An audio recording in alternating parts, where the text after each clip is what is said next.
तिमी आज कति महिनापछि बाहिर निस्केका छौ तिमीलाई कस्तो महसुस भइरहेछ बेहुली हेर्न जान लाग्यो जस्तो भइरहेको हो बेहुली हेर्न जान लाग्यो जस्तो लाग्छ है कति रमाइलो लाग्यो होला होइन बाहिर त्यो पिचडैभित्र बसेको चरा हुन्न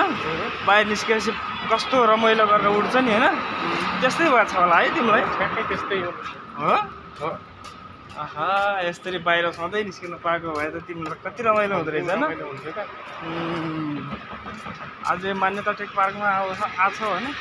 कति रमाइलो भएको छ तर तिमी बसमा रमाइलो लागेको छ बड्डो बसमा चाहिँ किन उभि आएको त नि अनि त्यस्तै हो सिट नपाएर अनि किन ढिलो आएको त नि बसमा कहाँ ढिलो भन्ने एकैचोटि थाल्यो चढ्न ढिलो गऱ्यो नि त त्यही भएर बस नपाएको के अरे सिट नपाएको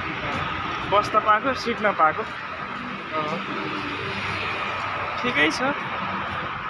केही छैन कहिलेकाहीँ भइहाल्छ त्यस्तो होइन